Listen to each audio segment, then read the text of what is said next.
Where the hell are they? I said they'd be here by 6:30. Come on, man. Hey! This is spectacular. Where's your costumes? Can't get good help these days.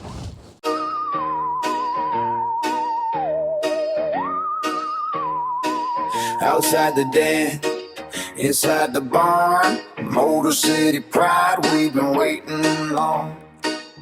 Mic check, 1, 2, per disc, booth tight, been breaking down plays every Sunday night. From the den we step to the barn we roll, analyzing film clips, how the story's told.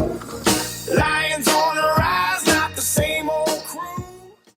Welcome, One Pride, to our Halloween spooktacular of Outside the Den, Inside the barn. I am Jake. There's cousin Lyle right here. Spooky brother Josh. And we got crazy play Steve in the back. I don't know if he's possible to see him, but welcome to Outside the Den, Inside the Barn. We are the podcast made by Lions fans for you all Lions fans and Halloween fans. This week, going into week, is it 9? 9, yeah. 9. Oh my gosh, it's going by very quickly. Number 9. Number 9. Lights. Spooky. All right, can you turn the lights on now? Thank you, Mom. All right, fellas, we had a bye-week little vacation of ourselves. Ding. Ding. All right, there's Dad back there. All right. Now watch your step, Dad. Don't hurt yourself. Okay. Dad's going to get his miles in. Yeah, he is. Just hopefully you can see. There is a cord over there, Dad. Just be careful. All right. Fellas, how was your bye week? Oh, actually, before we start talking, why don't we introduce who do we got in the middle here before that's really creeping me out? Well, I am the baddest dude that you're ever going to find out on the field. And for extra added scariness, I'm also a clown. You may think that I'm Panay Sewell, or you may think that I'm Pennywise, but in all actuality, I am Pennywise. Ooh, spooky. And what are you, Josh, over there? I think I'm an elephant? Or maybe a gorilla? I don't know. I heard you might be a bear. I heard a bear, yeah. No. I'm a lion, baby! Yeah! Let's go. And I'm my second favorite football coach behind our beloved Dan Campbell. I am... No, I am Ted Lasso. Reusing a Halloween costume from last year because I just like it. I think it's fun. It's football. Yeah, so, this is our Halloween show. Clearly, we are obviously dressed up. We have changed up the set a little bit. But, guys, we had a bye week last week. How are we feeling after the bye week, a little week off of Lions football? We'll start with you, Josh, down there. I'm feeling great. It was nice and kind of relaxing. And I tell you what, we're close. We're so close to somebody getting merch. That's right. We're one subscriber away. You hear that? As of the recording of this, which is on October 29th, a couple days from Halloween, a couple further days away from our Week 9 game against the Vikings, we are at 24 subscribers. We need that 25th subscriber. Sorry. Yeah, it's all right. Your audio is going to be rough. You may want to turn it down. I'm going to turn it down when I talk. Sounds good. But yeah, we are one subscriber away from handing out a giveaway, so make sure, tell your friends, tell your family, tell your ex-wife, please subscribe to us, comment below your favorite Lions memory, why you're a Lions fan, and we'll pick one lucky subscriber, one lucky commenter, really, to get a Lions whiskey glasses among some other fun small things. So, but and my understanding is we might have a few new viewers from Spirit of Halloween that helped Frank out. Ooh, I like the sound of that. So please subscribe if you're watching and helped old Frank out, Mr. Munster himself over there. But yeah, so we heard from Pennywise. Pennywise, thank you. How's Mr. Lion Man? We haven't heard from Pennywise yet. Sorry. No, I don't want to look at you. You're scaring me, man. No, that's it's a scary. Should have wore the yellow pants today. It's a today. scary thing for defensive ends as well. Let me tell you. True. No, I thought it was a great chance to see what's happening with the rest of the league there. We did get to watch the Vikings lose, and we'll obviously be talking a lot about the Vikings coming up here. Got to see the Bears get beat by those same Ravens that the Lions beat on the road. And then the Packers, well, Aaron Rodgers, you couldn't help us out again, huh? How about that? So So I think the only thing that was scarier than his performance was their god-awful uniforms. I really did not like those Have you things. seen what the scarier Packers? than this up here? Have you seen what the Packers are going to look like this weekend? Dog crap? No, well, hopefully. But no, their uniforms are going back with like kind of a throwback as well, and they're gross. Doing the blue and the yellow again? Blue and the blue. It's like blue and Well, they really got to at least get yellow-green. one color in there that makes them feel like they're winners. Right. Yeah. So true. But yeah. So no, I'm with you there.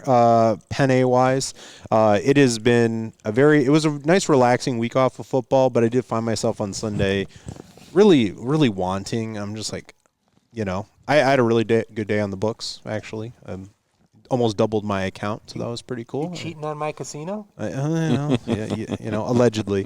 But no. So other than that, though, it was a rather beneficial weekend, mostly for the Lions. Obviously, the Packers winning. Very unfortunate. Old man Rodgers, Mr. Enigma himself, just couldn't be the fifth quarterback in NFL history to beat all 32 NFL teams. But you know who can be the seventh? Or is it the fifth?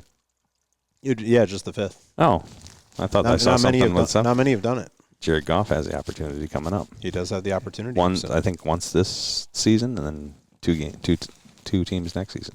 Awesome, yeah. So maybe by the end of next season, Goff will be that fifth quarterback. Who knows? Yeah. But yeah, so no, it's been very relaxing, but also kind of boring. Yeah. Admittedly, hard to really get into the games, but. That's all going to change come Sunday. Well, really Thursday, because then we'll really be counting down. So I pass the knowledge down to you. Break it simple, make it true. Every week we build. So it's time for term of the week, and we'll just pick something kind of simple, thematic, but also an interesting term that a new football fan may not understand, and especially why people may get excited about the punting game. But Penne Wise, if you'd like to take it away with our term of the week. Yeah, so who doesn't get excited by the punting game, right? Yeah, Jack Fox, best punter in the league. Jack Fox is able to boom them, but the best thing about Jack is that he also is a precision artist as well. And every once in a while, you might be having to kick from about the midfield, just want to pin him deep. And maybe what you can do as a punter is you can try to kick it down into a spot where it's right up against the sideline and then not quite into the end zone, because if you kick it into the end zone, it's a touchback and the team gets it on the 20. But if you kick it and get it out of bounds right before the end zone, and a lot of times it's a good way to kick it, have it land and then go out of bounds before it goes out into the end zone, and then that's a play where the offense for the other team is going to have to set up at like the 1 or 2 or 3 yard line. So if you can do that, you can really put it into that corner over there, and then in parlance, what they started calling it when you're able to land that as a punter is you're putting it in the coffin corner, because you're able to basically strike a nail right into that coffin and say, other team's offense, you're not going to get out of this. You're put in jail. You're buried 6 feet deep, and our punter just put you right into the coffin. So coffin corner, term of the week. Yeah. So, yeah, an extra dangerous thing about that too, right, is generally if you're punting, it's unfortunate because, you're giving away a possession, right? You have to turn the possession over, and you want to give the defense the best opportunity. There's no better opportunity than having the offense start on the ball on their own 1 yard, inch yard line, and all you need is one big play to break up. Crazy play Steve really does not like seeing people run up the middle when they're on back against their goal line, but a lot of times teams will. You may want to mute yourself, Josh, while you're moving around. Nope, sorry. You're good. Yeah, this episode's gonna be an audio nightmare. So please subscribe anyway. But yeah, so it's just one of those things that a lot of teams take the safe plays, right? They aren't really willing to take the shots because if a turnover happens that close to the goal line, it's essentially, it's a coffin, right? You were potentially helping a team extend a lead, maybe giving away a lead. But yeah, so whenever you see, a punt team, the players get excited if they can get the ball within the 5-yard line. 10-yard line is pretty exciting. So a couple of penalties, a couple of big plays on defense, and all of a sudden you may get a touchdown, you may get 2 points and the ball back. Who knows? But that is your term of the week, Coffin Corner, told by Pennywise, the defensive end clown. Making clowns of defensive ends. I just got a penalty, 15-yard throat slash. There you go. Exactly. I'm going to appeal that. Okay. Oh, I'm sorry. Do you play for the Chiefs? Okay. Yep. Sorry, fellas. Got to say something really quick. In line with Halloween, we have to stick with the theme of this segment, and it goes a little something like this. The Detroit Lions are the last line of defense in a Halloween NFL horror show, and the NFC North is crawling with monsters that made Freddy Krueger look like a mall cop. You know, folks, the NFL season feels like it was storyboarded by Tim Burton after a NyQuil bender, ghouls, goblins, and gridiron grotesque galore. And right in the middle of the haunting hayride, the Detroit Lions, baby. And they're the Van Helsing of the league, armed with silver footballs and holy water Gatorade, trying to keep the undead playoff hopes of the NFC North from rising again. Then you've got the Green Bay Packers, who are basically Frankenstein's monster stitched together from the rotting remains of Aaron Rodgers' legacy and Jordan Love with a bunch of rookie bolts. They lurched down the field with the grace of a zombie doing the Macarena and somehow still managed to lead the NFC. It's like watching a haunted toaster win a bake-off. The Chicago Bears, oh, they're the werewolves. Not the cool kind from Underworld. More like the ones, that transform, fumble the ball, and then they chase their own tail until halftime. They had one good night under the full moon, and now they're back to howling at the scoreboard while Caleb Williams tries to outrun his offensive line. And the Minnesota Vikings, straight up mummies, wrapped in ancient curses and bad contracts.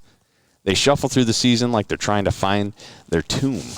Carson Wentz is out there reading hieroglyphics instead of defenses, and every touchdown feels like it was summoned from the Book of the Dead. They continue to cart him out like Hannibal Lecter style, despite having half his body in a sling. Maybe this week, J.J. McCarthy will get his shot at throwing picks like Charlie Brown is guaranteed to get a rock in his bag.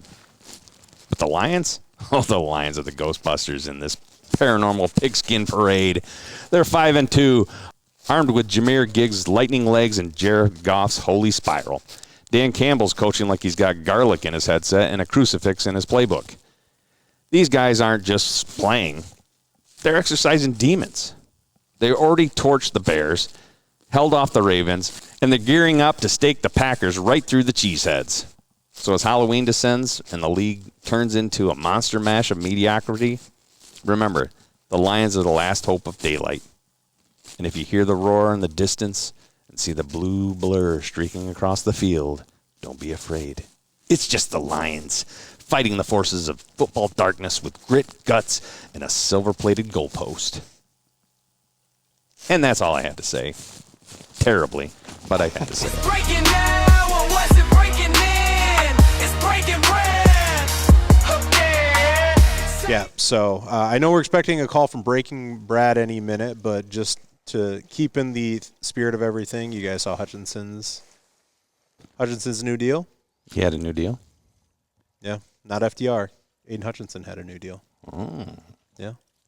Little politics joke for y'all. Once again, this is a nonpartisan podcast, but that's the only thing I can think of with New Deal. But I'm sure Breaking Brad will tell us very shortly. And we just beat him to the punch. So we did. So we beat him to the keep the joke running. The peanut punch, or what's the it? Meek punch. The Meek punch. Yep. Yes. Property of Amik Robertson. There you go. Yep. Incorporated. And you can't bury what's comes from dirt. It's true. Barry Sanders. Barry Sanders, best running back ever. Yeah. I know. Well, I said you can't bury what comes from dirt. I know his quote from last year. I know. Yeah. So, yeah. So yeah, we'll cut it short. We'll cut it short. Yeah, I know. I'm tweaking over here. And on the phone we have Breaking Brad. Brad, did anything happen today that was worth mentioning? Yeah, I had a good day. I mean, Not as good as some, but Yeah.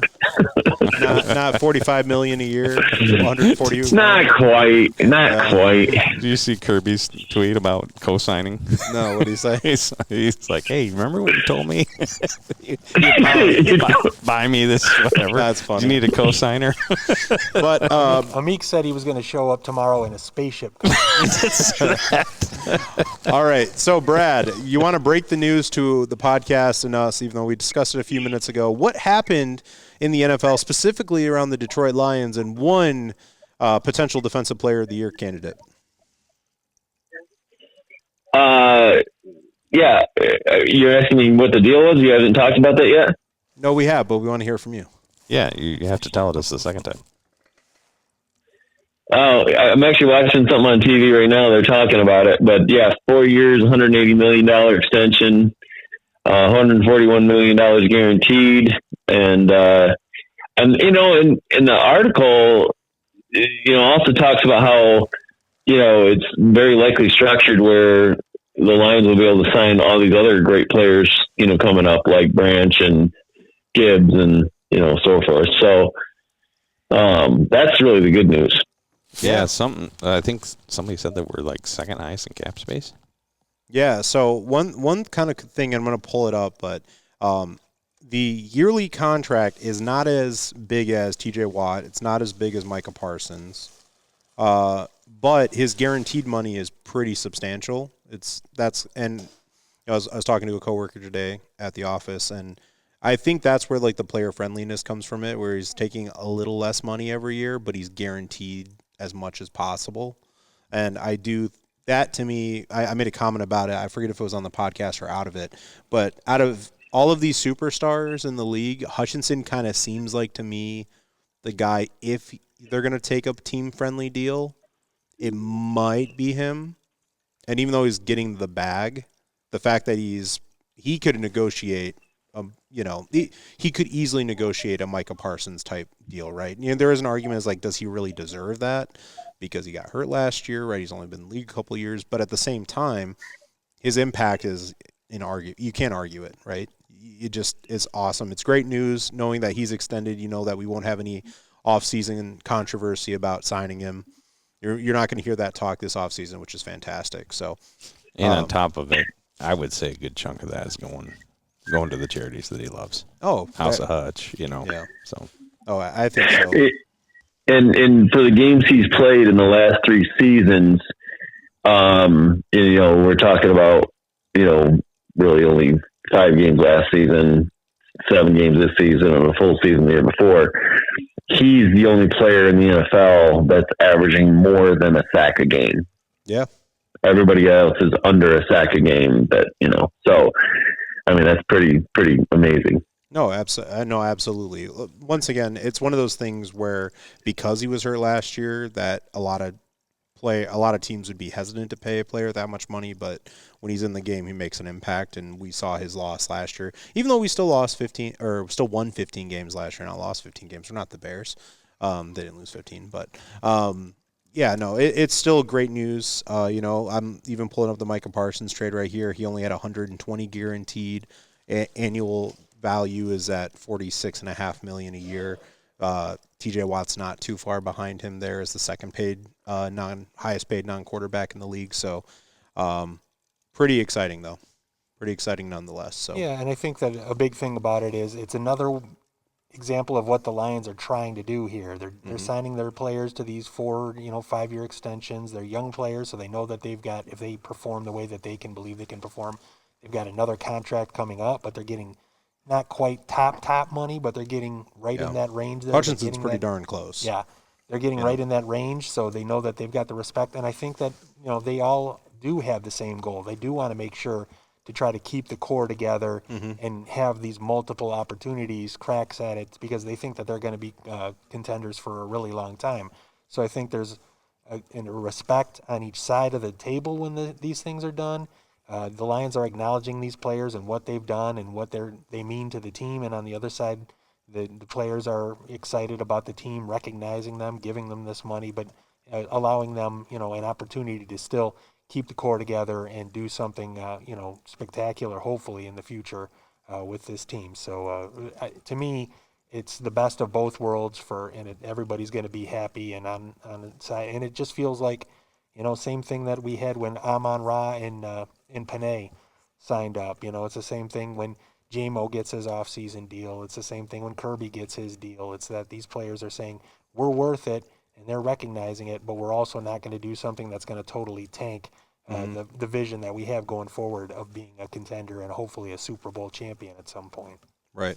And if they do hoist that Lombardi, they will never, ever, if they live in the state of Michigan, will pay for another meal for the rest of their life. And they got to know that. Although they can certainly afford it. Yeah, right.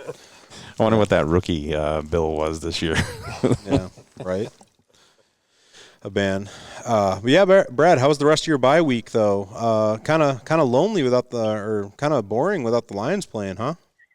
Well, I will say this, there's a lot of games this week that went the Lions' way, and there's only 3 that didn't, and unfortunately they were the 3 most important. And but they, it was 2 of them were probably the 2 of the 3 were most unlikely too, and that was New York against Philly, and Saints against Bucks. But it is a bummer that the Packers couldn't fall to Aaron Rodgers and the Steelers at Pittsburgh. That would have been a really nice win for it's the Lions. I mean, they would have been the number 3 seed actually, because they would still be behind Tampa Bay because of they have 6 wins versus the Lions 5, even though the Lions will have the tiebreaker eventually. So, yeah. And then, the other part of that is,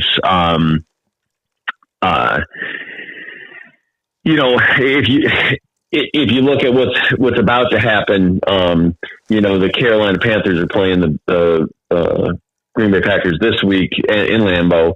Obviously, that's going to be a tough one for the Panthers, especially if Bryce Young doesn't play. But the week after that, it's Monday Night Football, I think. It's Sunday Night, Monday Night Football, Packers-Eagles. Yep. So one of those teams is going to go down. And really, if you think about it, those 2 teams along with the Rams are probably the biggest threat to the Lions right now to get the number 1 seed. And really, you don't want the Lions not winning the division. So, I almost want the Eagles to win that game. But anyway, a lot of other teams did lose, such as San Francisco, Chicago and Minnesota both lost. Chicago and Minnesota, correct. So, so that was good stuff. And so, big week this week though. I mean, I think, the Lions, got a good chance against Minnesota. Who knows if Bryce Young does play, is that a closer game? Cause I still am not a huge believer in the Packers. Even a couple of those, if you guys watched the game, a couple times Love just threw it up in the air and somehow his guy got it. And I was like, man, that should have been an interception or that should have been a sack. And somehow he escaped. And anyway, yeah. that first loss of the season is kind of shining pretty bright right now for the Lions. And you wish that would have went the Lions' way, because the Lions would be number 1 seed right now. And, but anyway, but to answer your question, yeah, there was a lot of good stuff that happened over the bye week. And, I'm sure some players got healthier. So we'll see here soon who's going to be ready to play this week. Yeah, no, we had a handful of Detroit Lions coming back to practice. I know Terrion was back in practice. Malcolm Rodriguez was back in practice. There were a couple guys I could look up the report later that were working, not necessarily back in practice, but they were there just with a trainer. Yeah, DJ Reed was on the side with the trainer. Yeah, DJ Reed was with the trainer. So definitely a very needed week, especially for some of the vets. Like I'm sure St. Brown appreciated a week off. Obviously, with the monster games Gibbs had last week, I'm sure resting his body for a week was nice. DJ Reader, he's been an absolute standout, but he is also one of the oldest guys on the team, so give him a break. Give Taylor Decker a week to get healthy. Even somebody like Penei Sewell, who's not even in the prime of their career yet, only 24 years old, but probably needs a break off, especially being that big of a body. Josh? Well, I was just going to say the oxygen guy on the sideline, he got a break too. He didn't have to offer oxygen to Jameer, and Jameer just turned it down. just brushed him away. 80 Whatever. yards, 78 yards, like it was nothing. Gosh, to be that young, to be that athletic. And Jared Goff got a chance to meet up with the Manning cast and throw a few jokes around. And they got good chemistry, Goff and those two. Yeah. Good stuff. Yeah, he's probably going to be part of that show in the future. But hey, you guys saw the Halloween party that they had and the costumes, yeah. Fun fact: my friends Mitch Rochelle and their baby actually also, like Jared Goff and Christian Goff, win his Ratatouille characters. Nice. Yeah. So Mitch is the chef, little William is the rat, and I forget the name of the love interest in the show, but that's what my friend Rochelle went. So they had a little Halloween party over the weekend. That was fun. But yeah, no. Penny Sewell, I think, was just a scarecrow, and Taylor Decker was Khal Drogo from Game of Thrones. And he looked almost spot on. Yep. Yeah, and then I did. Tesla. Was it Tom Hardy, Jameer Gibbs one? I Yep. don't watch. No, he was he's a wrestler. He was a Hardy boy. Yeah. Hardy boy. Yeah. Some fun little costumes. I always enjoy seeing the clips from that. Very iconic video a couple years back of Jared Goff as Willy Wonka. Yeah. Lions social media loves to, anytime the Lions murk a team, they love showing that. It's like, you just got beat by Jared Goff, and it's just him as Willy Wonka. Waiting for him and Kristen to go as Barbie and Ken, though, because Goff as Ryan Gosling is a little too on the nose, but that'd be pretty funny. Yeah. But yeah, so. What's really scary is I am a little scared about what might be coming up because I'm not doing too well. Yeah. Gotta poop? No. Gotta pee? I go into the casino. Oh yeah. Someone's gonna take my money. Put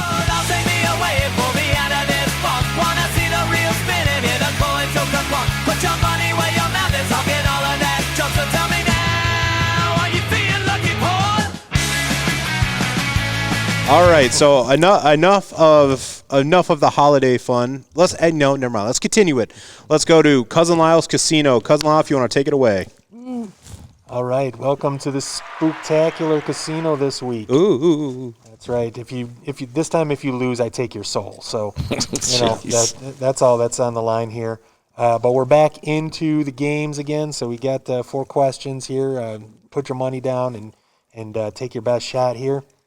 All right, we're going to take the microphone at this point. Ooh. So question 1 is going to be about our man Jameer Gibbs, the Hardy boy. Jameer Gibbs over 100 yards in this game. All purpose or rushing? This is rushing only. Ooh. This is rushing only. Over 100 yards rushing. And I'm going to add that on there because that was what it was meant to be. Thank you there, Jake. Mm-hmm. So for on the season, Gibbs is averaging 5.1 yards a game. Mm-hmm. So not, pretty much lower than 100 yards there. But however, Minnesota, they are allowing 130 yards per game rushing on the year so far this year. Mm-hmm. Obviously, there's going to be other running backs, so it doesn't necessarily mean that Gibbs is getting all of those. Last year, Ja topped 100 yards in both games versus the Vikings. He had 116 yards in the game at Minnesota on the October 20th, and he had 139 yards in that Ford Field spectacular the 4 touchdown at the game. end of the That's season on January 5th. So Jameer Gibbs over or under 100 yards rushing in this game. Jacob, is he going to get over 100 yards in this game? I cannot wait to come back next week and be proven wrong on this. I'm going to say no.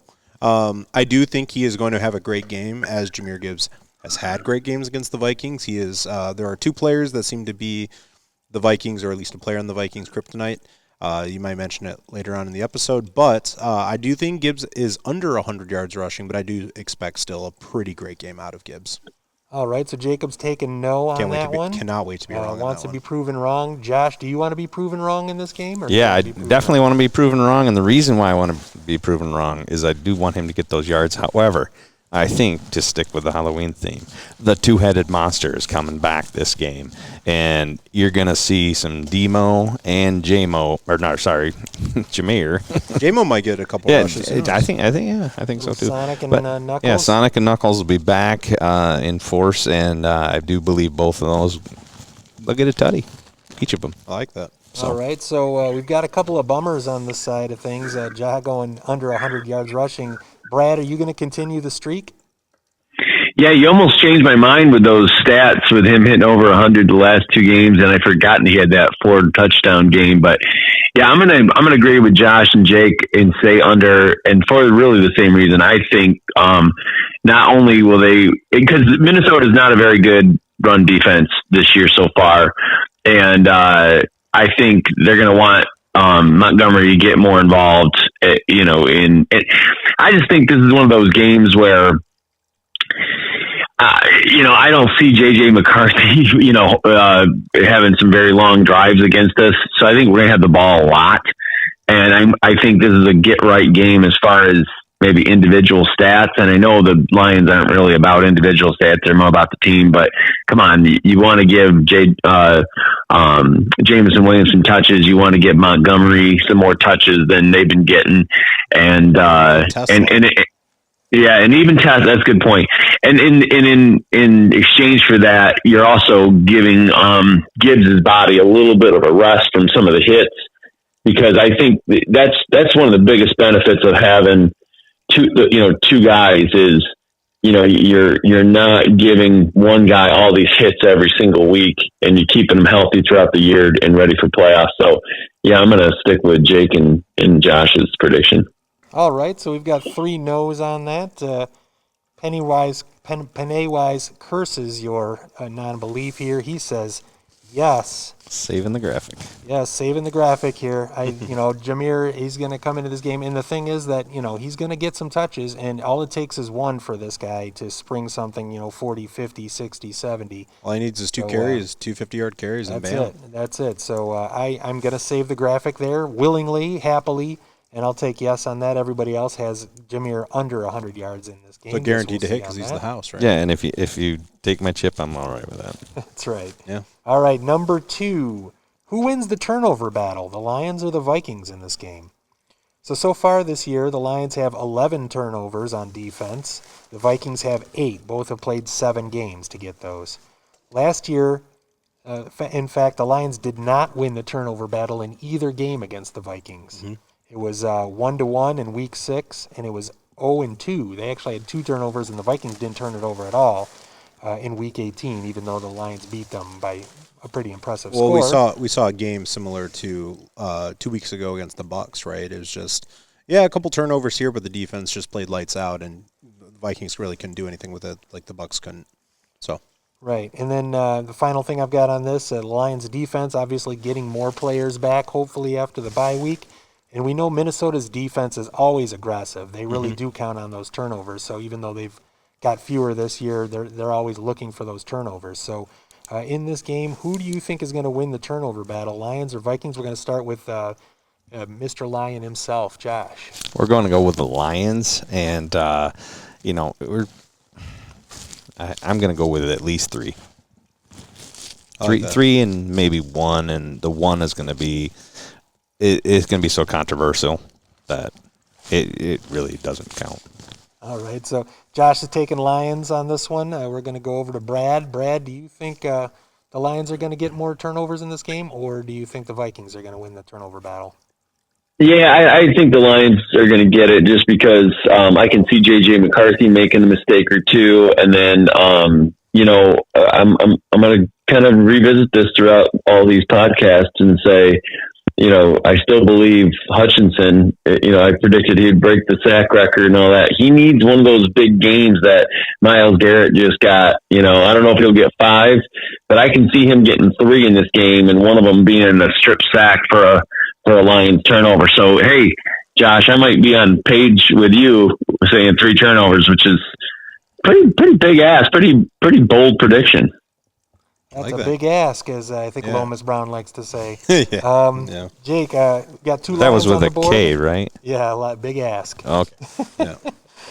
Jake, who are you going to go with? I'm going to say the Vikings keep the streak alive. I'm going to say the Vikings win the turnover battle.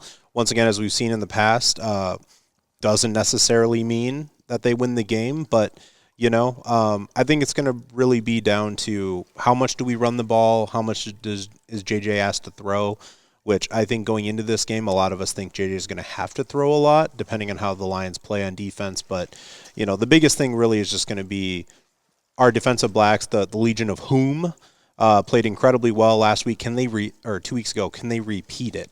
Is going to be, I think, one of the biggest questions, especially depending on whoever we get back. Because I don't believe we're going to have Terrion or DJ Reed back this week, but we should have at least Brian Branch back. I think Kirby is still a little bit questionable. But yeah, so I'm going to say the Vikings keep the streak. Does not mean that the Lions will lose the game because of it, but because they did not the last 2 times. But that's my answer. All right. So we got a Vikes on the board, so that means that it doesn't feel too bad for me to go ahead and take the Lions here. Don't have to save the graphic. On this one, I just think you got J.J. McCarthy is going to be the presumed starter here at this point. He's got some growing pains still. I think the Lions are going to be able to throw some things at him. The Ford Field crowd is going to get involved in this game a little bit and confuse him. So I just think that the chances for a few more turnovers coming from the quarterback position on the Vikings side is going to make the difference, and that's why I'm going to go with the Lions here. So 3 Lions there. Jacob on Vikings Island for that one. Mm-hmm. Yeah, just a side note, Jake, it doesn't sound like DJ Reed's coming back until New York or Thanksgiving against Green Bay. Terrion, I think, is possible. Kerry Joseph is possible, but it's also possible they won't play and they'll be which I think if they don't play this game, they'll play next week. Yeah, I think setting them for the Commanders. Yeah. If they're not 100%, I think waiting for that Commanders Eagles doubleheader, I think, is slightly a little bit more important. But Branch will be back this game, so and it's great to have some of these guys coming back. And to me, it'd be great to get DJ Reed back for Philly, but it just doesn't sound like it's going to be happening. Right. Yeah. All right, boys, let's move on to number 3 here. We were just talking a little bit about Aiden Hutchinson and some sacks and some expected numbers in this one. Lions sacks in this game, over or under 3.5. So some stats for you. The Lions are tied for 5th in the NFL with 23 sacks, and 3 of the teams that are in front of them actually have already played the extra game. So that's in one less game than those guys up there for the most part. In his only 2 games of the year so far that he's played in, J.J. McCarthy was sacked 9 times. And if it's not going to be J.J., I mean, all signs point to it there, but if for some reason that high ankle sprain is still lingering, the Vikings are going to have to go either with an undrafted rookie in Max Brosmer or a journeyman that they just signed to the practice squad today, John Wolford, who I think was actually the quarterback that replaced Jared Goff back in the Rams days when he was there before he left. But they just signed him to the practice squad literally today. So I'm assuming it's going to be JJ. If it's not, they're in even worse trouble, I think. I think their best chance to win is to start JJ, personally. So given all of that, their Lions sacks in the game, over or under 3.5. We're going to start with breaking Brad. Brad, do you think the Lions get at least 4 sacks or more in this game? Yeah, I do. And the thing is, the Lions have been getting those kind of numbers quite a bit this year, for one. But first of all, JJ, I think, is definitely starting. Everything I'm hearing, he's going to be the starter this week. And then the other part of that is, you talked about the stats as far as JJ getting sacked. Well, Wentz, man, he's been running for his life, and that offensive line has not played well this year for Minnesota.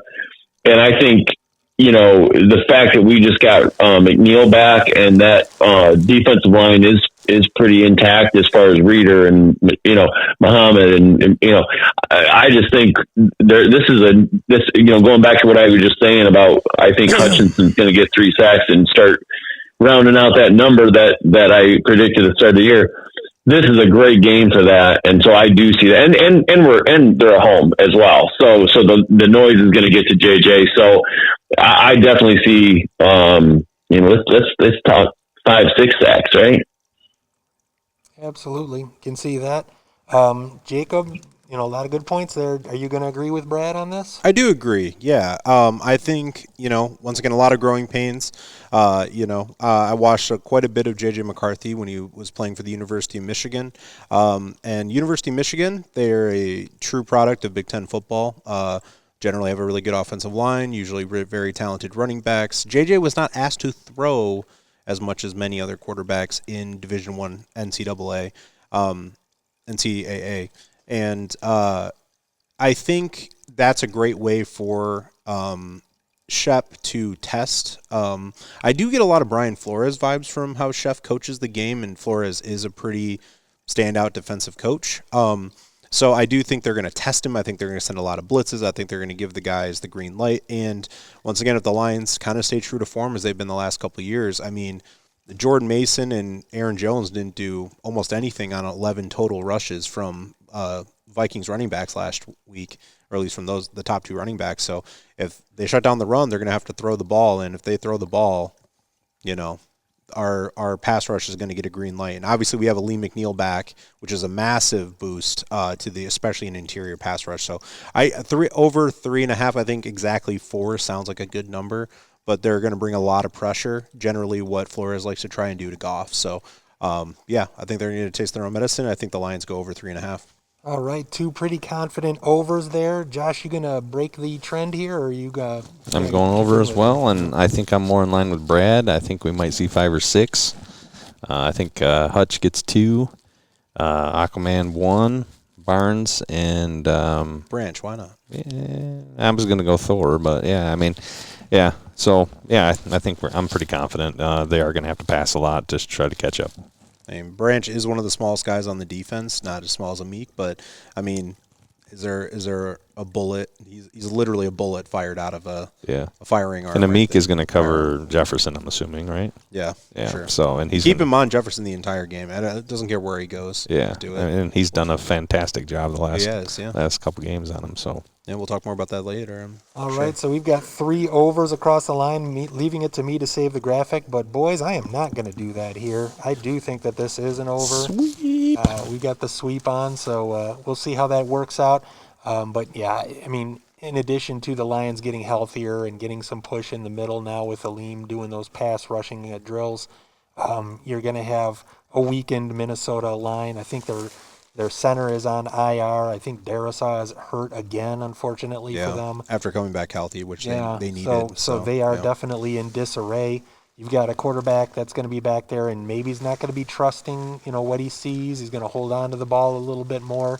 And he's just not going to have enough places to run. He's a mobile quarterback, but I see the Lions collapsing that pocket and giving him nowhere to run and nowhere to hide. So we've got an sweep across the board there. Number 4. Let's get into a little Pistons talk, boys. Yeah, that's what I'm talking about. Let's go. Who gets more this weekend? Combined catches between Amon-Ra St. Brown and Sam Laporta, or more Pistons-made threes in the Saturday night game being played internationally in Mexico City? The combined catches for Amon-Ra and Sam Laporta, or Pistons-made threes. Right now, Amon-Ra is averaging 7.1 catches a game, and Sam is averaging 4.1. They're the top 2 pass catchers on the team in terms of a number of catches right now. So basically between them, 11.2 catches a game. The Pistons, like I said, they're playing an international game against the Dallas Mavericks in Mexico City on Saturday night. So far this year, in 4 games, the Pistons are averaging 10.8 made threes per game. So with those numbers in mind, who gets more this weekend? Combined catches between ARSB and Sammy Laporta, or Pistons made threes? We're going to go back to Jacob to start this one. I like Pistons made threes here. Not only am I very excited to see the Detroit Pistons back in action, but I do, I believe, was it Brad that said it's time to kind of right the ship, spread the ball around a little bit more, maybe give some of our stars a little bit of a, I mean, obviously they still need to be there because our best chances to win a game is always going to be the threat of Jahmyr Gibbs, Amon-Ra St. Brown. But I do think, J-Mo's been very quiet for the last couple games. And I do think giving him some more reps, maybe giving Tesla some more reps, maybe even getting Khalif Raymond more involved. But yeah, I could see them designing plays specifically to try and get certain players touches, give Montgomery the ball a little bit more. So I'm going to say Pistons made threes. Obviously not having Malik Beasley or Tim Hardaway Jr. anymore kind of hurts that for the Pistons, but Duncan Robinson at some point's got to make a three, right? At some point, got him for. it's what he does, right? He's supposed to anyway. But yeah, so I'm gonna go Pistons made threes in Mexico. All right, so we got one for the Pistons here. Josh, what are you going with? I think I'm gonna, based off like what Jake was saying, spreading the ball around, stuff like that. I'm gonna go with the Pistons too, but it is contingent on whether they drink the water or if they import the water. Because if you got to watch out for that Montezuma flu. yeah. Yeah, understand that. Brad, we got 2 for the Pistons on the board. Are you going to join the party, or are you going your own route? I've had Montezuma's twice myself, so anyway, I'm gonna go with the man. It's a tough one because it doesn't really take all that much. I mean, 11 catches between those two guys. I mean, you can definitely see that, especially if we end up putting up 50 on the board. But why don't we say Pistons? I'll say Pistons and see if they go on. If they catch a little fire against the Mavs. Yeah. All right, so we've got 3 for the Pistons here. Once again, I am here to save the day on the graphic. I am going to take a Monroe St. Brown And Sammy Laporte. Sammy Laporta to maybe go off in this game, go maybe a combined 15 catches, something like that, go crazy with it. And then the Pistons, I do hope, obviously, I want them to make as many threes as possible, but we'll just go with the Lions there to save the graphics. So that is the casino for this week 9. Again, best of luck to you boys, because if it doesn't work out for you this time, I'm going to have to come reap that soul. So best luck to you. Just wondering, can you reach across the foam line and grab a soul? That's a different horror movie. Freddy Krueger, wasn't it? Yeah. Well, maybe, but I was thinking of The Ring. 7 days. Haven't seen that one yet. Yeah. Montgomery running through the fenced wall. St. Brown catching every single call. Playoff bound. Alrighty, so we're going to go into our matchups once again. As always, you can always tune into your favorite sports network to talk about the game in depth. But we're going to just each talk about a matchup, whether it's coach versus coach, player versus player, position group versus position group, that we just want to highlight going into this NFC North matchup on Sunday, November 2nd. It's a 1 p.m. game. Josh will be there. I will not be there this week. Actually, no, I'm not going to be there. You're not going to be there. No, Carter's got the Spartan Spectacular, so That's it'll right. be Calvin, Emma, and Colton. Awesome. So it looks like we'll all be watching from home and or from our cellular devices or wherever we may be. So we do have a couple people in the barn that will be at the game, though, on Sunday who may make an appearance shortly in the episode. Let's start with Brad again today. Brad, for our upcoming matchup against Minnesota in Detroit, do you have a player versus player, coach versus coach matchup, refs versus Lions matchup? Any matchup you want to highlight for us really quick in the game? I guess the only one that comes to mind is, again, I'm going back to Hutchinson having a big night, or big day, I should say. Tackle. Him versus those tackles, I'm sure he's going to want to show that he's worth that $180 million. So, oh yeah, A little extra motivation. yeah. Yeah, wants to make sure he's. I wonder what he bought himself today, huh? What did he buy himself today? A skyscraper? Speaking of which, rest in peace, Nick Mangold passed away over the weekend. Yeah, that was New rough. York Jets. I did see a great clip from Hard Knocks where Rex Ryan, former New York Jets coach, was talking about after Nick Mangold signed a very monster contract for the time. He went to Taco Bell that night and saw Nick Mangold in front of him at Taco Bell the day of him signing his big contract. So, for all we know, he maybe went to the dollar store and picked up some body armor or something like that, or maybe some deodorant. Who knows? He's going to have the best eye black the entire season. Exactly. That's that shade of black that was discovered over the last couple of years that absorbs all light. Yeah, he's going to completely disappear to all offensive linemen. Might be cheating, but if there's, I don't know if there's a rule in that in the NFL rule book. Unlike Stickum, still banned, by the way, Dad.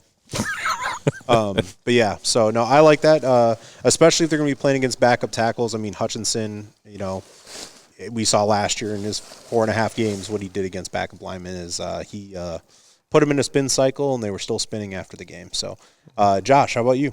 real quick, I can't itch my neck. Well, there we go. No, the matchup, actually, I kind of talked about it a little bit earlier. I am really excited to see the Justin Jefferson, Amik Robertson matchup, just because I want to see Amik just continue to dominate him. I'm super excited for that. Yeah. How about you? Yeah, that's a great one, and I'm going to go back to one that I think gets brought up a lot as well. It's the Brian Flores, the master of the zero blitz and throwing disguises and coverage, going up against Jared Goff, who really seems to, for some reason, really understand what Brian Flores is doing and does a lot of things to counteract that. So interested to see if Jared Goff continues to get the best of Brian Flores, continues to have a great season that he's having, and having that tradition of beating the Vikings, who I don't think they've lost at home to since like 2020 at this point. So really interested to see that. Did you guys check out Goff on Monday Night Football with the Manning brothers? Yeah. I mean, that was pretty cool because, I mean, he wasn't just, normally they make those predictions and they're like, oh, yeah, they're going to run it in or something. Goff's like, yeah, he's going to do a swing. He's like calling out the damn play, So yeah, he can read what's going on out there pretty well. And just a flashback, that was probably the one game that really defined who the new Lions were, was the Amon-Ra catch for the touchdown for the win. Oh, way back when. Yeah. Their first win. First win for the Dan Campbell era. That I remember just like, who caught that? Yeah. And now everybody knows. I believe that got the Vikings defensive coordinator fired, basically, for that game. For losing to that Lions team. Yeah. Little do they know. They have a defensive coordinator who's one of the best in the league, and they're losing the Lions twice a year. Yeah, Jake might know this. I don't know if Lyle or Brad knows this, but I actually got interviewed by German TV. I do remember that, yeah. Yeah, because they were asking, because I had the one sign with the run through brick walls, and it was interesting. I never saw the clip, but they asked me, what do you, because obviously from being, German heritage, what I thought about St. Brown, and I'm like, well, I think that one game, that one catch, was a defining moment for this team going forward. Absolutely. What matchup are you looking forward to, Jake? Yeah, so I had a call, as I do normally. I talk to my buddies about football on my way over here from my apartment, and I think the Lions have a really good personnel matchup just in general against what the Vikings have going. One thing, though, I'm actually pretty worried about one player on the Vikings offense specifically. And as much as I love Justin Jefferson, and to me he is my opinion the best wide receiver in football, Amik Robertson just seems to have his numbers, been playing against him since high school, just seems to know how to play him. I expect him to really show up, and I do expect the Lions really to just plant him there. One player I'm a little worried about, and we do see a different quarterback throwing to him this week, because hopefully Carson Wentz, I do feel for the guy. He was clearly kind of forced to play through that really horrible injury that he had going. Some people were asking questions about that. Yeah, I mean, it seemed like he was forced to play through it, and Carson Wentz is at a point in his career where if he does have an injury, he may just be done. Or the weekend of Birdieism. I don't think that's going to happen. But I did see in the last couple of weeks of Carson Wentz leading the Vikings, I saw a lot of forced throws. They have Jordan Addison back. And once again, they have a player who matches up really well against Justin Jefferson. There's not many of them in the league, and Amik Robertson. Who's going to match up with Jordan Addison? Because I'm personally not too worried about Hawkinson. I think Anzalone is maybe the most underrated coverage linebacker in the league. Jack Hamill can also be a pretty good coverage linebacker. Obviously, that high ankle sprain is going to potentially affect J.J. McCarthy's ability to run, and he can run the football. So if he does end up breaking out, I expect them to probably plant Jack Hamill as a spy, as he did against Baker, as he did against Lamar, as he did against Mahomes. But Jordan Addison is somebody who is a very good receiver, and if the Legion of Whom cannot step up and defend him, Justin Jefferson may make this more of a game than I think any of us are really hoping for or really think will happen. So for me, it is going to be the Legion of Whom against Jordan Addison, because the dude can ball, and if they force throws to him, he'll make a play. And once again, if they don't have Jefferson, they have Addison, and that he's a guy who can turn on the Jets. So That is who I think is a matchup that we need to watch. I was going to say, Jake, if you're not sure who's going to guard Addison, just turn on the Madden game and go to the lowest rated cornerback in the NFL. That's a free agent right now. Yep. And that's probably the Lions will sign, and then he'll shut him down real easy this week. Yeah. Other news. No one will know his name, and as long as it's not Kindle Vildor, that's great. We have a chance. And then, but yeah, it'll be Vildor's nephew. It's not going to be Kendall Fuller. Yeah, either. I was going to bring that up. News that Breaking Brad didn't break, but yeah, Kendall Fuller cut from the Lions roster and practice squad this week. Kind of surprising. Once again, he was kind of maybe not the top agent corner, but he was in that top 50% of free agent defensive backs that you think would probably go to a contender or bring on his depth. And, I was personally looking forward to him hopefully making a debut this week because we kind of need a corner who knows how to play the game. But maybe they just are that impressed with the Legion of Whom. And, hopefully that, in Holmes we trust. So hopefully it happens.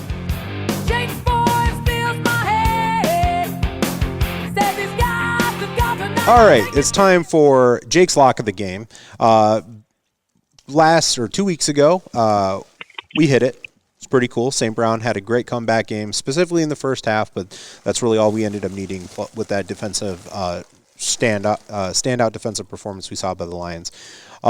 Gibbs is too easy. His odds are going to be too high, and that is truly like everybody's lock of the game, right? Gibbs has great games. I predict him to have a great game. My actual lock of the game, though, is going to be a Sam Laporta anytime touchdown. He is a guy, he is the second leading pass catcher on this team. He is a very talented tight end. He is arguably the top young tight end in the NFL. We've seen him, in very lesser degree, right? We're trying to get Gibbs more involved, trying to keep running the ball. Obviously, St. Brown requires a lot of targets. And I do like J-Mo getting more touches, but I do feel Sam Laporta, you could probably get at good odds, and I do think that they're going to look for him because they're going to zero in on St. Brown. They're going to zero in on J-Mo over the top. They're going to zero in the running backs, especially on the goal line. And who knows, we may even see another Montgomery Wildcat situation where they put the whole same play that got called back against the Chiefs, and they just throw a pop pass to Laporta over the top. So I do like Sam Laporta anytime touchdown. You get at pretty good odds at your preferred sports book, but Sam Laporta anytime touchdown, that is Jake's lock of the game. And if it's the first touchdown of the game, I will start betting. First touchdown? Yeah, well, because your streak has been just fantastic. What, there. 3 in a row? 4 in a row? Yeah. So pretty good, yeah. So I mean, if you're really feeling spicy, feisty, spooky, scary, Halloween, bet him first touchdown. But I think anytime touchdown and anytime can be the first time. So Sam Laporta anytime touchdown, lock it in. Jake's lock of the game.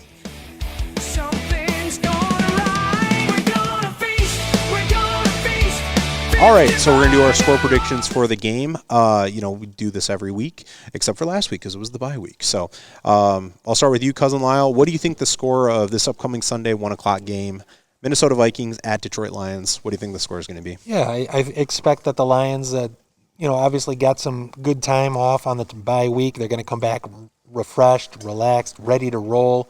I think that the coaches got a chance to go into the lab and see some things and take an extra look at what's going to work, what they need to do here. So I really expect them to come out firing on all cylinders on both offense and defense. I think the Vikings are a wounded animal. They need to be put down, out of their misery right now, and I'd really like the Lions to be the team to do that. So I do think that this is going to be a little bit of a spread game here. I'm not sure what the spread is right now, Jake, if you look that up. But I think that I would probably take the Lions to cover at this point. Right now, what I'm saying, it's going to be Lions 37, Vikings 17. I like that. Yeah, I know that the NFL YouTube pregame prediction is all 10 Honolulu Blue Detroit Lions they're expecting. All right, so I've got 37-17 there. The spread is 8.5. 8.5. Pretty good. All right, Josh. I'm going to go 38-6. Vikings are going to try for a 2-point conversion, and they're going to fail. Ooh. Those aren't 2 field goals. There you go. Brad, score prediction for this week's game. 41-13 Lions. And I thought I was giving big spreads. So my prediction, they're going to bring the pressure.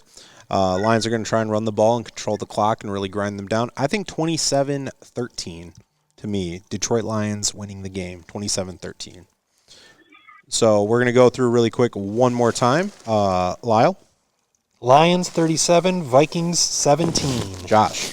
Lions 38, Vikings 6. And Brad?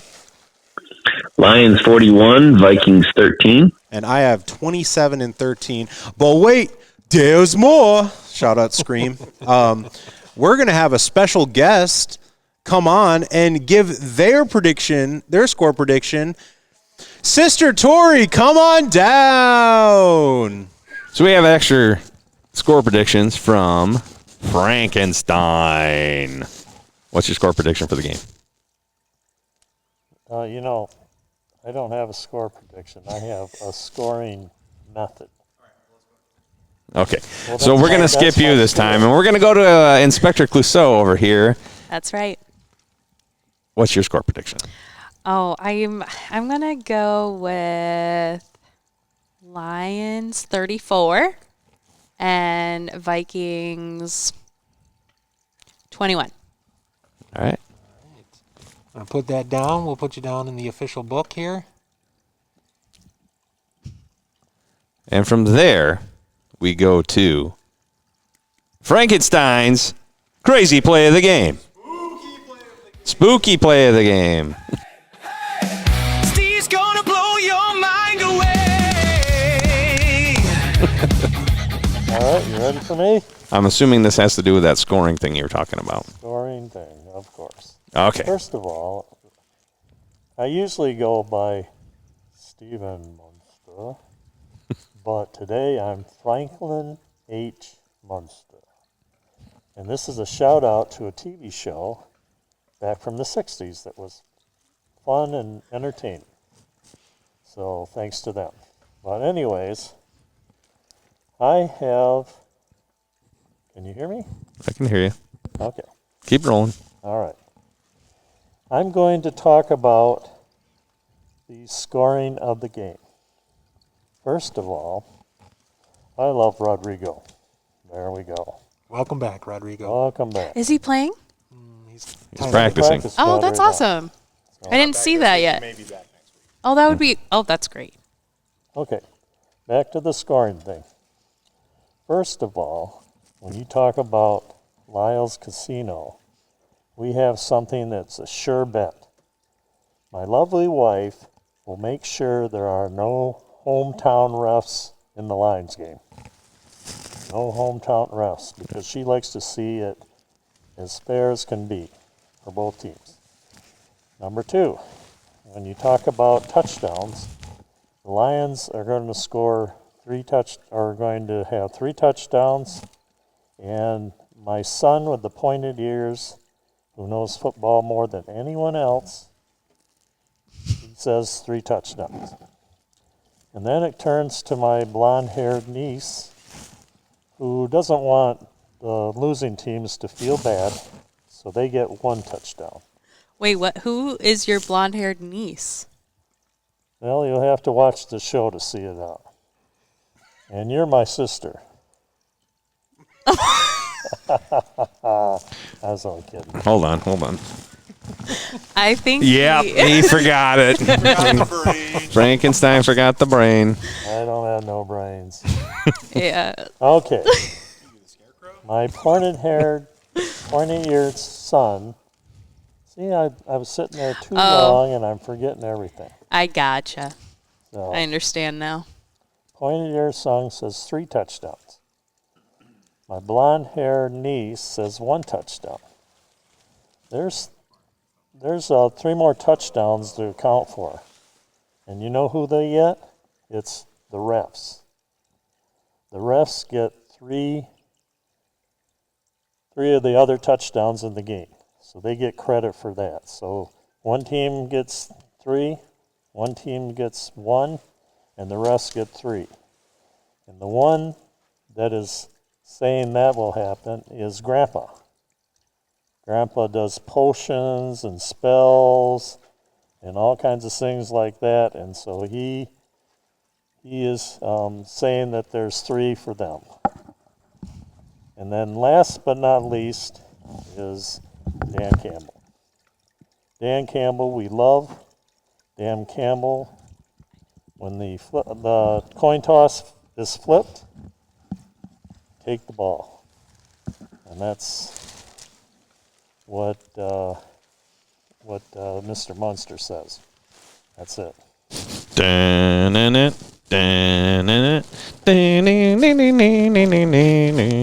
All right. Thank you, One Pride, for watching our Halloween spooktacular of Outside the Den, Inside the Barn. The podcast for Lions fan made by us Lions fans. Once again, I am Jake, or Ted Lasso. We have my dad, our dad, Steve, right here, Mr. Munster himself. We got Josh, who's a rhino or a hippo or something. We have Pennywise, the spooky clown. Hey, Vikings, we all float down here. Yep. Be floating down the, once again, YouTube standards of guidelines, whatever, once again, all jokes. We are a parody that we're having fun here. We have Sherlock Holmes, our sister Tori here, right here, who, Tori, I don't know if you heard, but Sam Laporta, anytime touchdown, is Jake's lock of the game this week. Heck yeah, it is. Sam Laporta, Tori's favorite character. Sam Laporta, I know you're married. I know Tori's in a committed relationship. Blow her a kiss one of these days. Section, well, I'm not going to say our section. We don't want to be hunted down. We're just going to be there. Yep. And then, so and my beautiful mother, Judy, behind the camera, looking wonderful. We love you, Mom. But yeah, once again, thank you, One Pride, for watching. Once again, we're 1 subscriber away before the giveaway, so please subscribe. Guys. Thank you. Yeah, we're very close. Please subscribe. Tell your friends. Tell your family. Tell the spooky monsters and the ghosts in your cemeteries. Don't forget Breaking Brad. No, Breaking Brad's still on the phone. Yeah, you guys never guessed my costume. Oh my gosh. Hi, Brad. What was your costume? You guys want to guess my? I think I got guess it. my costume? I think I got it. I'm an invisible ghost. Oh, spooky. Well, I was waiting for you here. Hello, Sydney. yeah. We got Breaking Brad, the Invisible Man. Oh my God, we should have set up a chair for him. That would have been funny. Dang it! You should have given us a heads up, Brad. But once again, One Pride, go Lions! Happy Halloween, everybody. Tori, sign us out. I don't know what to say. Good night, everybody. Subscribe. We'll see you next week. Game is afoot. All right, see you guys. The game is afoot. A game is afoot. Bye, Brad. The game is afoot. The game is afoot.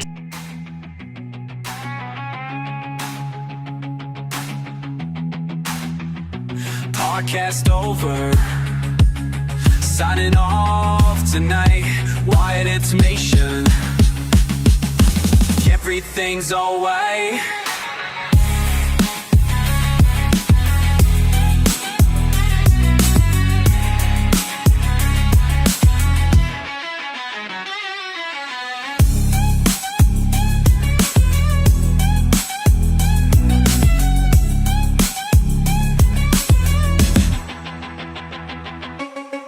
Oh, Jet, school. Decided right tonight. Lions Nation, everything's alright. Okay, so should we do our? When I went to Spirit Halloween, we're cutting this out, right? Yeah. There's all these costumes everywhere, every different kind of costume you can think of, and then all of a sudden I look over and there's youth-size Travis Kelce jerseys. I'm like, that's not in Michigan? Yeah, that's not appropriate. Yeah.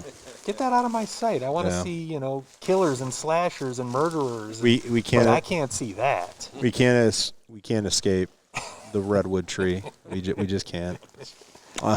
Jesus. Yeah. That would be actually a pretty good. A little outro, yeah. Travis Kelce jersey on, and then you just got a little something. Dude, we have the Christmas tree costume. I just don't want to spend money on a Kelce jersey, but that would have been pretty funny. That's what Dad's standing in. Just the Christmas tree costume. Just cardboard cutout in 85 or something. I just snorted. 87. It's okay. Oink, oink. I know you were a pig. I thought you were a lion. Yeah.